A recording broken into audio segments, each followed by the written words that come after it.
Yeah, good morning. This morning we want to look at the magic of pennies. The magic of pennies, how to sow a money seed, nurture it, and grow it into a money tree. How to grow wealth from next to nothing.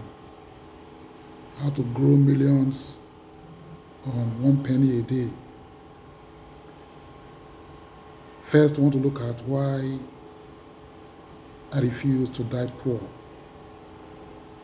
Why I refuse to die poor. A man might have 100 children and live to be very old. But if he finds no satisfaction in life and in the end does not even get a decent burial, I say he would have been better off born dead. Ecclesiastes chapter 6 verse 3. A man might have 100 children and live to be very old. But if he finds no satisfaction in life and in the end does not even get a decent burial, I say he would have been better off born dead. I realize that his birth would have been meaningless and ended in darkness. He would even have had a name. He wouldn't even have had a name, and he would never have seen the sun or known of his existence. Yet, he would have had more peace than he has in growing up to be an unhappy man. He might live 1,000 years twice over, but not find contentment. And since he must die like everyone else, well, what's the use? Ecclesiastes chapter 6, verses 4 to 6 clearly.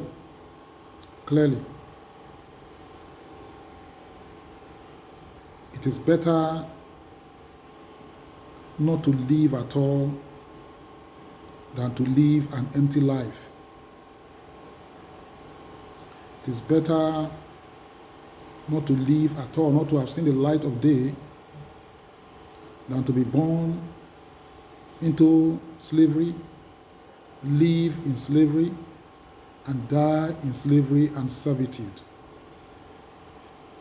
We were meant to take charge, we were meant to commandeer, we were meant to dominate, we were meant to take possession of creation. We were meant to be the masters of creation and not to be mastered by creation.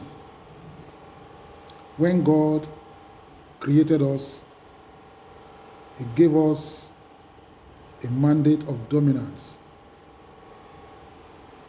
for us to possess the earth, to nourish the earth, and to enjoy all the goodness of the earth and hold it as worthy custodians.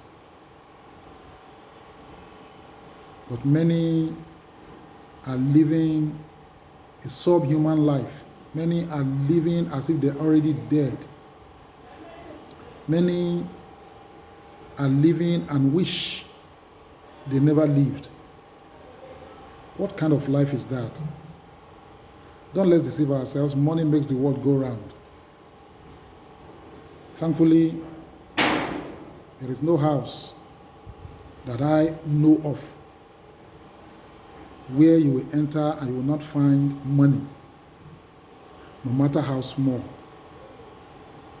The challenge is the management of money and the multiplication of money.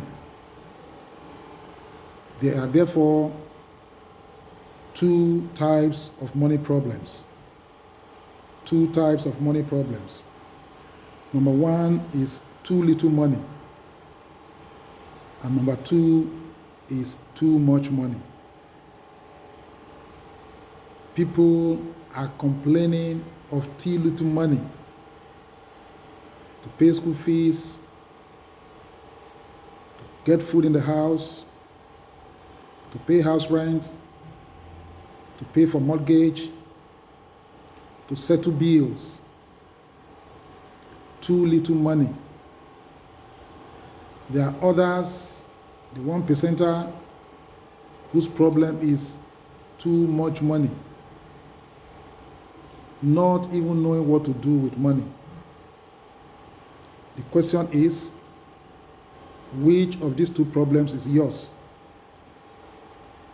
Which of these two problems is plaguing you right now? And which would you rather it were? Truth be told, too little money, too much money, they are two sides of the same coin. You can flip your situation, or your situation can be flipped, and in one moment you are transferred and transformed. More money does not solve money problems. When people have money problems, their first tendency is to look for money, in the belief that the more money they have, the more they can solve their money problems. However, experience has shown that more money is simply a temporary fix. More money does not solve money problems. If you do not solve the source or the cause of the original scarcity, no matter how much you receive, scarcity will take the money again away from you. So, financial freedom, therefore, is not dependent on how much you have. Financial freedom is not dependent on how much you are carrying. Money problems are only solved through financial intelligence. Money problems can only be solved once and for all through financial intelligence. You get financial intelligence through financial education, which unfortunately is not taught in our educational curricula. Financial intelligence is different and distinct from verbal and arithmetic intelligence. Only financial intelligence guarantees financial freedom. You don't need all the money in the world to be financially free, but you do require financial intelligence. You do need to grow your financial IQ in order to become financially free. My hope is that over the next 2, 3, 4 sessions, you get the picture.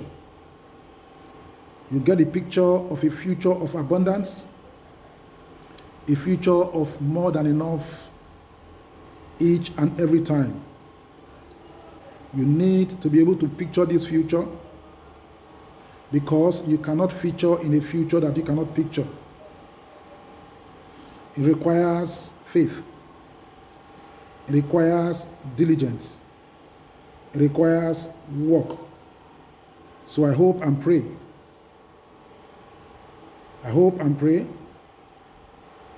that you will resolve to do whatever it takes to achieve financial freedom by the end of these classes. Thank you.